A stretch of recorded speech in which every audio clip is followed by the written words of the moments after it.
Então, eu vou dizer o que é. Olha, o comando do futebol do Cruzeiro mudou. Mudou. Quem comanda agora chama-se Pedro Júnior, vice-presidente. É ele que... Hoje ele não foi porque ele está com a mãe dele, Dia das Mães. Mas é ele quem agora viaja com o time, ele e o Paulo Pelaipe, né, o presidente Pedro Lourenço quando vai.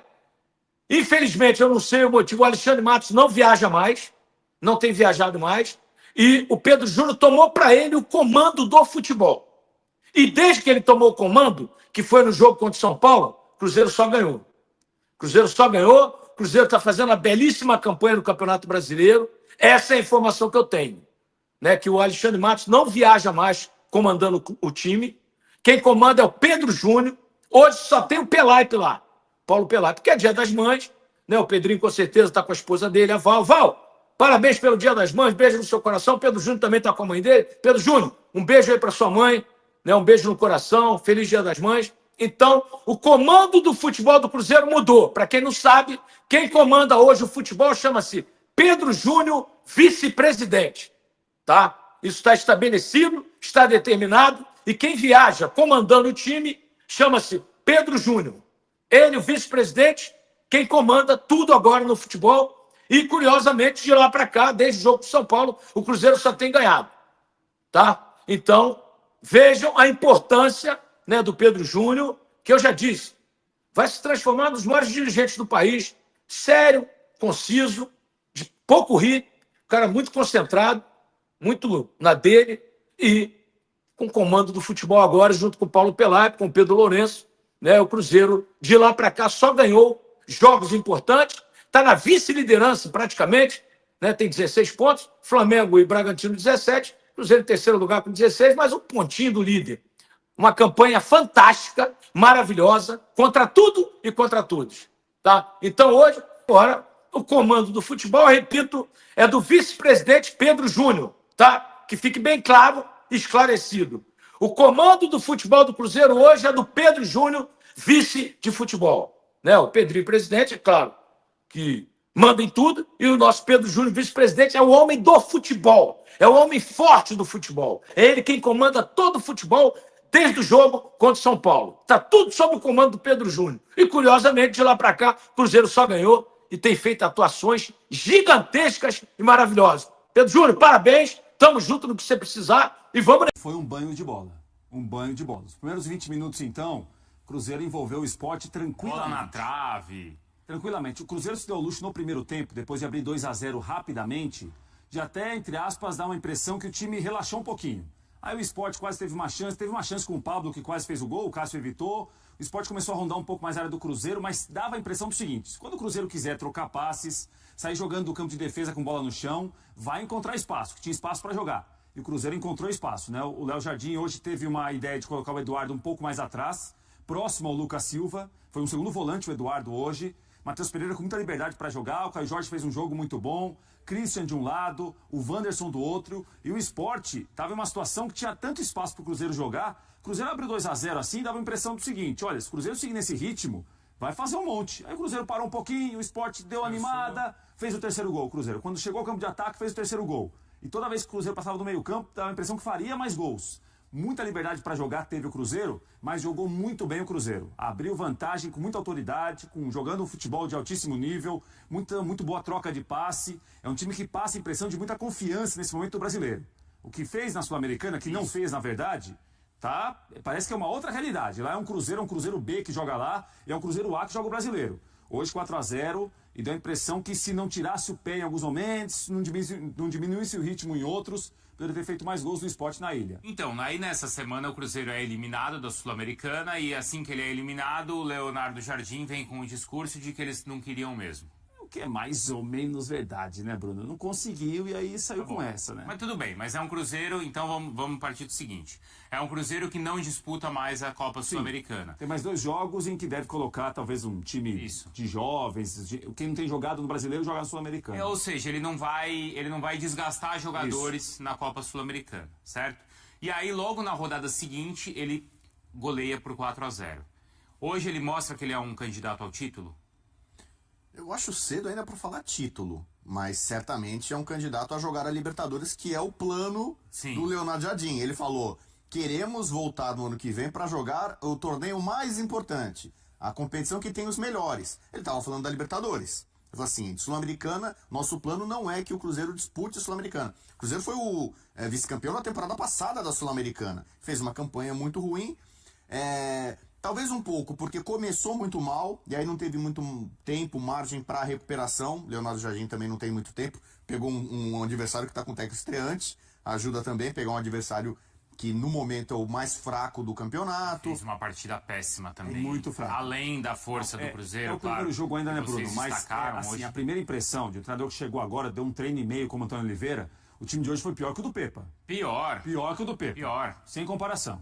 Não tinha o Lucas Lima suspenso. Porque nas primeiras rodadas, desculpa, Bubu, a gente viu um esporte, a gente falava aqui, poxa, Campeonato Brasileiro, cada um é prejudicado uma rodada, tal. O foi no começo em primeiras 3 rodadas. As primeiras 3 foram um absurdo contra o esporte. Depois ele teve um a favor contra o Fortaleza, digamos assim, né? Verdade, essa troca de benefícios de arbitragem, um dia você é ajudado, outro dia você é prejudicado. O esporte já provou agora no campeonato das duas coisas. E agora está provando também que o esporte é seríssimo candidato ao rebaixamento. Eu não consigo falar que o Cruzeiro é seríssimo candidato ao título brasileiro. Me parece, até porque, né, ele, digamos assim, se livrou da Sul-Americana, de uma frente internacional, ele tem condição de focar ainda mais no principal campeonato nacional. Cruzeiro que ainda na Copa do Brasil é o grande campeão, sempre tem esse objetivo na Copa, mas no Campeonato Brasileiro é um time que vai brigar pela Libertadores. G4, me parece, talvez seja a vocação brigar por G4. Eu ainda acho que Flamengo, Palmeiras são times mais consistentes, mais prontos, com, né, trabalhos mais avantajados, grupos, elencos mais caros, embora o Cruzeiro tenha feito investimentos altos, mas muitos deles errados. O Cruzeiro começou a entrar no prumo contra o São Paulo aqui no Morumbi, quando ele de fato coloca no banco o Dudu e o Gabigol, talvez os dois grandes símbolos de investimento cruzeirense. E ali estava claro, não deu certo. Vamos seguir para outro caminho. O Caio Jorge, vai você. O Caio Jorge já chegou fazendo gol. Caio Jorge, aliás, é torcedor declarado do esporte. Ele não comemorou o gol hoje. Né? Ele nem comemorou, né? Muito bonito do Matheus Pereira no gol do Caio Jorge. Aquele jogo já foi o símbolo. O Cruzeiro empatou com o São Paulo, que para variar empata com todo mundo. Mas ali o Cruzeiro já mostrou o sinal. O caminho é esse. É Caio Jorge, não é o Gabigol titular. O Dudu não é mais importante e relevante. Depois os problemas se aumentaram, ele acabou saindo do clube e tal. Mas ali o Cruzeiro e o Leonardo Jardim já encontrou o caminho. É por aqui. O Matheus Pereira, que foi o melhor jogador do primeiro turno do Campeonato Brasileiro passado, depois caiu, teve aquela coisa, sai ou não sai, não sei o quanto isso afetou o desempenho dele, entrou em um processo ali de atrito com a torcida, cobrando e tal. Me parece que o jogo de hoje ele foi bem, foi decisivo. Muito bem. Então, se o Cruzeiro recupera aquele Matheus Pereira do começo do Brasileiro passado e agrega esses novos valores, estão chegando sobretudo o Caio Jorge na frente, é um Cruzeiro que vai brigar na parte de cima da tabela como está nesse momento. O Cruzeiro não é tão surpresa talvez como o Bragantino. O Bragantino muita gente colocava para brigar contra o rebaixamento. O início do Brasileiro do Bragantino é mais surpreendente. O Seabra é ex-Cruzeiro. O melhor momento do Cruzeiro no passado foi com o Seabra. Então eu acho que a vocação do Cruzeiro é o seguinte, a princípio vai brigar para a Libertadores, que é o objetivo, acho que do clube. Mas hoje ele tem um ponto a menos que o Flamengo, que o Palmeiras e que o Red Bull Bragantino.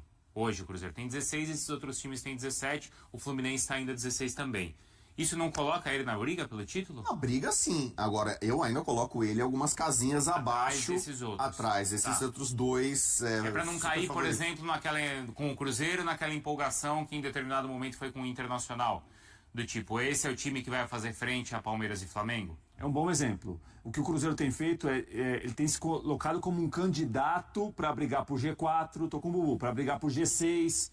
Claro que o campeonato pode te indicar daqui a pouco outra coisa. Agora, os últimos jogos foram bons. A atuação foi muito boa contra o Flamengo no Mineirão, apesar do gol no final do Gabriel no pênalti, né, no rebote do pênalti. A atuação hoje foi muito boa contra o time que está na lanterna. Mas o Cruzeiro sobrou contra esse time que está na lanterna, não é todo mundo que sobra. Né? Mesmo um time que tem apenas 2 pontos como tem o Sport, me parece que tem dado bons sinais o Cruzeiro jogo a jogo. Eu acho que a gente viu um Cruzeiro muito titubeante no começo do campeonato, com muitas dúvidas em relação à formação do time, a quem ficaria ou não, ao trabalho do Jardim, que foi um trabalho que foi mantido pelo Pedro Lourenço. Isso é um mérito do dono do clube, Bruno. Que no começo do ano estava muito levado pelo oba-oba, muito empolgado com o holofote, dando muito espaço para o diretor de futebol querendo aparecer. Ele viu com o passar da situação, andar da carruagem, opa, O treinador me parece sério, E deu o respaldo treinador ao treinador, inteligente, né? ele deu respaldo ao treinador. Verdade. Na primeira do treinador, com um medalhão do elenco, ficou do lado do treinador. Isso deu ao Jardim, obviamente, uma segurança para trabalhar, para desenvolver o que ele queria. E o time tem dado respostas boas. No brasileiro, pelo menos, tem dado. A próxima rodada, ela é crucial para o Cruzeiro. Porque vai enfrentar justamente o Galo, o grande rival, É verdade. que o superou no Campeonato Estadual. Vamos lembrar, o Cruzeiro teve a chance de eliminar o Galo na fase de classificação do Mineiro. Ele renasceu ali o adversário, né? Ele ressuscitou. O Cuca tinha acabado de chegar. Isso. O Galo conseguiu se classificar e ainda foi campeão mineiro. Mais uma vez. E o Cruzeiro saiu com aquele gosto terrível de não ganhou o estadual, e ele investiu muito para isso, e ainda viu o rival ficar à frente em um curto espaço de tempo. Por exemplo, para o jogo de hoje, estavam pendurados o Caio Jorge, o Christian saiu também, ajudou o jogo fácil. O Caio Jorge ninguém Mas no segundo tempo ele já tirou. já tirou, então o Caio Jorge, por exemplo, vai jogar. É um outro Cruzeiro para tentar superar, e a gente sabe o impacto que tem um clássico regional. Ainda mais num lugar que você tem só dois grandes. Se o Galo vence de novo o Cruzeiro, é um baque muito grande. Não é um choque de realidade. O Galo tá tendo dificuldade, tá com No problema. Mineirão o jogo, domingo que vem. Manda do Exatamente. Cruzeiro, né? Então, uma vitória do Cruzeiro contra o Galo mostra, nesse momento, o Cruzeiro está melhor que o seu grande rival histórico. Agora, o contrário, um outro triunfo do Galo sobre o Cruzeiro mostra, olha, na hora que precisa dar uma resposta contra o grande adversário, o Cruzeiro ainda não está nesse nível, ainda não está pronto para essas façanhas maiores. E a sequência, até a paralisação, é interessante para o Cruzeiro, porque ele vai jogar com o Atlético, depois ele joga fora contra o Fortaleza, nunca é jogo fácil, Nunca. O Fortaleza também teve uma última semana, essa última semana muito boa, né, Bruno? e depois ele recebe o Palmeiras, No Mineirão. no Mineirão. Então é uma sequência aí de 3 jogos bem interessante pra gente ver a força do Cruzeiro. Qual que é a vantagem disso tudo? Já ter, entre aspas, se livrado da Sul-Americana. Sul-Americana. Porque ele tem o jogo de Copa do Brasil ainda nesse intervalo. Vila Nova. Quanto foi o primeiro? 2-0 Cruzeiro no Mineirão. 2 gols do Caio Jorge. É verdade. E aí ele não vai, contra o Santa Fé, ele não deve ter esse desgaste. Mas assim, por que talvez ficar fora, né, aquilo que você falou, né, não é que queria, mas... Aí faltou competência ao time. O Leonardo Jardim entra nisso também, né? Por mais que o Leonardo Jardim tenha falado que a Sul-Americana não era o lugar que ele queria dirigir o Cruzeiro, mas o Cruzeiro se colocou nessa condição. Né? Não é que o Cruzeiro caiu... Não, Isso. o Cruzeiro fez uma campanha no Brasileiro ano passado para jogar a Sul-Americana. Mas aí onde é que eu vou chegar? Alguns times que têm um calendário mais folgado, ou alguns times que começaram bem esse Campeonato Brasileiro e a gente não esperava, eles tiveram um calendário mais folgado. Eu posso colocar nessa conta o Red Bull Bragantino, eu posso colocar nessa conta o Ceará, posso colocar o Mirassol. Não posso colocar o Santos. Que Tá lá apesar de um calendário mais folgado, ele Tá lá embaixo, ele tá no lá sufoco embaixo. já. Mas isso pode fazer diferença agora. Pode. A favor do Cruzeiro. Pode. Enquanto outros clubes com um calendário pesado já estão perdendo espaço no Brasileiro. O Inter, por exemplo. Sim, mas por exemplo, Bahia, e tem um outro, mas tem outro lado aí, né? Corinthians. Por exemplo, o Palmeiras, como exceção na Libertadores, já está classificado. Uhum. Palmeiras, nas semanas de Libertadores, não sei se vai ser o caso, mas e o Abel tem feito muito isso de rodar o elenco, né? Ele não fechou 11 titulares, muita gente está jogando e jogando bem, mas o Palmeiras é uma situação de Libertadores mais confortável. O São Paulo também. E pelo Já menos... não é comparável do Flamengo, não é comparável do Sim. Botafogo. E além da pontuação, o São Paulo e o Palmeiras agora têm os jogos em casa. Isso. Então aquela dificuldade logística de viagem eles já não tem vão agora. enfrentar mais. É isso aí. Já é uma vantagem também. É isso. É? Né? E eles jogam assim, um joga para fazer a melhor campanha geral, outro joga para ser talvez a segunda melhor campanha no geral, Palmeiras e São Paulo. Diferentemente de Flamengo, que já não pode olhar para Libertadores agora não, tá classificado, não tem mais sossego. Botafogo corre risco de ser eliminado quarta-feira, o campeão da Libertadores. O E mesmo outros vale pro exemplos Corinthians também. na Sul. Corinthians na Sul-Americana, tem tudo isso. O Grêmio também. É né? isso.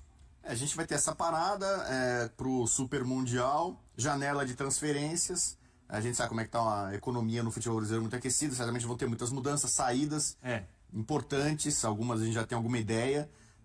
A gente não sabe exatamente quem pode chegar aí e tal, e aí a gente vai ter um segundo semestre, talvez com algumas diferenças substanciais. O Cruzeiro mesmo é um time que tem poder de investimento. Mas não deve perder ninguém. Você não olha alguém assim pro Cruzeiro e fala, esse aqui... O Dudu já foi, né? Se o Dudu era reforço, já foi. Mas assim, o Cruzeiro ainda pode melhorar. É um clube que, diferentemente de outros grandes nesse momento, tem um cara que tá colocando dinheiro ali, né? Você pode até questionar de forma correta ou não, mas ele está olhando o mercado. Por exemplo, o Lucas Ferreira, que é um bom talento do São Paulo ponta direita, o Cruzeiro está de olho, é 40 milhões de reais a multa nacional. O Ferreirão? O Ferreirão, o São Paulo está tentando e não está conseguindo renovar o contrato dele. Porque hoje quem joga daquele lado é o Christian, certo? Então, Isso. Hoje jogou o Christian pela direita. O Alexandre Wanderson Matos pela conseguiu esquerda. fazer isso com o Vitor Roque, né? Ele pegou pro Atlético Paranaense, conhecia do Cruzeiro, conseguiu, pegou o Vitor Roque e levou pro Furacão. Há um olhar, por exemplo, até pro mercado nacional, o Cruzeiro pode se fortalecer e enfraquecer outros times que, em tese, brigariam com ele por vaga na Libertadores. Então, essa próxima janela de transferências promete causar, digamos assim, uma certa mudança no panorama geral. E o Cruzeiro é um time com potencial ainda para evoluir, melhorar, inclusive, seu elenco, que já não é ruim. Porque olhando esses times que estão na ponta, principalmente a briga que a gente imagina entre Palmeiras e Flamengo, eu acho que o Cruzeiro ele não tem jogador para perder. Alguém que o mercado europeu olhe e fale, esse vai perder. Também não vejo, não. Eu acho que o Flamengo também não, né? Não. Talvez, a não ser que depois do Mundial aconteça uma grande venda inesperada, uma proposta assim surpreendente. Mas o Gerson acabou de renovar contrato, o contrato do Arrascaeta ainda pode ter longo. saídas. O próprio Cruzeiro estava de olho em 2 jogadores do Flamengo. Quando teve o duelo... Mas quem? Os pontas? Tipo Cebolinha... Quem eu vou lembrar? Luiz Araújo. O Cruzeiro, por exemplo, pode pegar um Luiz Araújo. Mas aí tem uma situação, né, Bubu, de não completar o 7º jogo, né? O Leonardo Jardim gosta muito dele, do Luiz Araújo. Não vai poder transferir agora. Pra Série A não pode. Série A pra Série A, se completou 7 jogos, não tem como se transferir na mesma série, né? Eu então não sei se interessante a gente ver já quem vai ser escalado e quem não vai, né? Quem tem 6 jogos, alguns times têm tirado aí, né? Alguns jogadores, né? Porque, por exemplo... O Santos, mal comparando, o Santos alegou que o Guilherme está contundido, o Guilherme está embaixo com a torcida. O Guilherme tem 6 jogos. O Guilherme não completou o 7º jogo ainda pelo Santos. Estou pegando um exemplo aqui de um jogador que estava em alta no começo do ano, fez uma boa Série B, mas saiu do time em baixa. Então, assim, alguns casos aí que a gente tem que olhar caso a caso. Quem fez 6 jogos talvez não complete o 7º, com chance de ter transferência daqui a pouco. E no caso do Cruzeiro, como que o Leonardo Jardim conseguiu mudar o time e especialmente alguns atletas? Porque, vamos lá, vocês falaram que o Matheus Pereira hoje voltou, né, a jogar bem depois de uma certa instabilidade. Tem o Caio Jorge, acho que é o melhor exemplo. Muito Eduardo. bem no campeonato. Fez um grande jogo hoje de novo, Bruno. O Caio Jorge, muito bem. E assim, hoje esse debate não existe. Caio Jorge ou Gabriel. É Caio Jorge titular, o Gabriel vai esperar. O Gabriel, ele não concorre com o Matheus Pereira? Pode ser. Mas o Matheus Pereira hoje teve uma atuação de alto nível. A gente tá pontuando que o time tá na lanterna. No final do jogo, né? Entrou. No lugar do Caio Jorge, que falou bem o Bubu, tava pendurado. Poderia perder o clássico diante do Atlético na próxima rodada. Eu acho que ele conseguiu detectar o que ele precisava em relação à movimentação desses jogadores. Ele queria jogadores muito competitivos quando o time perdia a bola, jogadores que ajudariam na marcação para pressionar a saída de bola. O Caio Jorge tem feito isso, o Matheus Pereira tem feito isso, um pouco menos que o Caio Jorge, mas tem tentado fazer. Ele colocou o meio-campista mais aberto como o Christian, numa resposta muito boa, né? E o Wanderson é mais ponta, né? O Christian é mais um meio aberto pelo outro lado do campo. Ele conseguiu com a dupla de Lucas, e hoje foi o Eduardo e não o Lucas Romero. Uma boa saída de bola. Eu acho que o time ficou mais confiante para jogar, Bruno. Ele fez alterações na equipe que deram um resultado muito bom. Alterações de saída de bola que melhorou, o time ficou mais compacto para marcar, para jogar, para defender, e as respostas começaram a dar resultado bom. O Lucas Silva é outro que a gente Lucas Silva fez um jogo muito bom hoje, um dos gols, o terceiro gol, rouba a bola do Sport, quase na área do Sport. 2-0 já no final do primeiro tempo, vai roubar a bola lá na frente, rouba a bola, aí ele toca pro Caio Jorge ajeita pro Matheus Pereira e sai o terceiro gol. Então um time que parece que entendeu o que é o treinador e tá tentando fazer isso jogo a jogo. Eu acho assim, era muito simples eu falar assim que ele não tá escalando por nome, sim por rendimento. Você pega a lateral direita, quando o Cruzeiro contrata o Fagner, muita gente imagina, poxa, o Fagner vai bater com o William, que era um lateral que estava voando, um grande lateral direito. Sim. As pessoas pedindo ele na seleção brasileira e tal, o Fagner vai ficar ali. E ele, de repente, ele viu a queda, percebeu, coisa que outras pessoas estavam falando, não tem jeito, o William é titular, ninguém mexe. O William não estava jogando bem. Aí o Fagner tá lá, é um jogador que cumpre bem o papel dele ali, você pode gostar ou não, mas... visivelmente é um cara competente, o Cássio se entende bem com ele ali e tal, ele ajustou um setor que em tese estaria resolvido a favor de um e ele resolveu a favor do outro. Hoje, por exemplo, hoje ele estava na dúvida entre Eduardo ou Wallace. Quem ele ia começar jogando? Ele começou com o Eduardo. Escolha acertada. Isso tem pesado Então, muito assim, mesmo. não é só tirar nome, medalhão. Vou tirar o Gabigol, vou tirar o Dudu. É rendimento, meritocracia. É aquela questão da intensidade que ele avisou desde o início. Exatamente. Né? Ninguém tá jogando, tem cadeira cativa ali e tal. E você vê jogadores correndo, motivados tal. Acho que ele já deu uma resposta muito positiva nesse sentido. Vai jogar quem tiver bem. Simplesmente. E vocês acham que o Gabigol entendeu o lugar dele nesse sentido? Ele entendeu que essa é a função dele no time? Eu acho que a curto prazo, sim. O que joga contra, por exemplo, uma possível rebeldia do Gabriel, uma possível cara-fé do Gabriel, que o time está rendendo. Ficaria ruim para o Gabriel nesse momento uma coisa, Bruno, se ele falasse o seguinte, olha, o Gabriel não está jogando, o time está muito mal das pernas, está brigando lá embaixo, está com uma pontuação ruim, o time dá sinal de reação. Aí quem não joga vai ficando grande, fica maior, fica melhor. Torcida... Não é o caso do Gabriel. Quem entrou como camisa 9 está jogando muito bem. É um dos melhores jogadores do campeonato, Caio Jorge, até agora. Então, pro Gabriel, ficou, opa, Caio Jorge e Gabriel, hoje tá ruim pro Gabriel. Matheus Pereira, hoje foi muito bem, o time rendeu bem com ele também. Então, o Gabriel tá em uma situação que a concorrência foi a campo e deu boa resposta. Então, ele teve que esperar. Eu acho que entendeu, houve uma compreensão do Gabriel quanto a isso. E o Gabriel deve ter olhado pro Dudu. Sim, olha, essa diretoria aí, entre o treinador e o jogador, não vai pensar duas vezes em tirar o jogador e ficar com o treinador. Eu que vou arrumar confusão, vou tentar brigar para ganhar minha vaga de novo. O Pedrinho já deu recado antes, né? Quando falou que e acho que isso ajudou muito tem muito dinheiro jogado fora, paga-se muito para jogador, para empresário. E eu acho que isso ajudou o trabalho do Jardim. Ficou muito clara a imagem dele pro Dudu, mas... Ajudou o trabalho do Jardim na seguinte situação que me parece, a distância, obviamente, ouvindo as entrevistas, as manifestações do Pedrinho, principalmente. O treinador aqui não precisa ter apego ao cargo. A diretoria está com o treinador. Opa! Porque muitas vezes, Bruno, o treinador pensa em mexer, ele não mexe porque ele fica muito apegado ao cargo. Claro. Se eu mexer, que repercussão vai dar? Eu posso perder o jogador no vestiário, o ambiente não pode ser positivo para mim. Não sei quanto. O chefe falou o seguinte, Jardim, faça o que você quiser fazer. Eu tô com você, eu trabalho aqui a série. Pronto, vai fazer. O Seabra sofreu com Exato, ao contrário, exato, não foi? Que não foi uma escolha do Pedrinho. Né? Aí era uma escolha da diretoria anterior, que me parece que o Pedrinho queria... As escolhas do Pedrinho eram justamente os reforços onde ele investiu. É isso daí. Eu acho que essa situação de diretoria, que geralmente é uma diretoria que joga ou ajuda a fritar o treinador, Cruzeiro foi... Ilha e goleia o Sport por 4-0. Fase impressionante no Brasileirão. O Cruzeiro segue em grande ascensão no Campeonato Brasileiro. Na tarde deste domingo 11, o time de Leonardo Jardim fez mais uma exibição de gala ao aplicar uma goleada por 4-0 no Sport, em pleno estádio Ilha do Retiro, em Recife, pela 8ª rodada do torneio. O jogo foi marcado por uma performance de altíssimo nível do time celeste, que mostrou domínio total durante os 90 minutos. Matheus Pereira foi o grande destaque da partida, marcando 2 gols e dando uma assistência. Caio Jorge, que também balançou as redes, contribuiu com uma assistência para o gol de Pereira.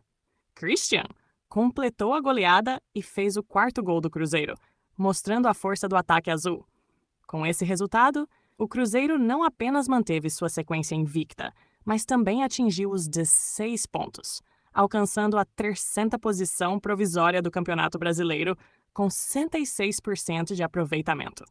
O time agora se aproxima perigosamente dos líderes e demonstra que tem condições de brigar por algo grande na competição. O Palmeiras, que também tem 16 pontos, ainda pode ultrapassar o Cruzeiro, dependendo do seu desempenho contra o São Paulo. O Cruzeiro chega à 3ª vitória consecutiva, o que fortalece ainda mais a confiança da torcida e do elenco.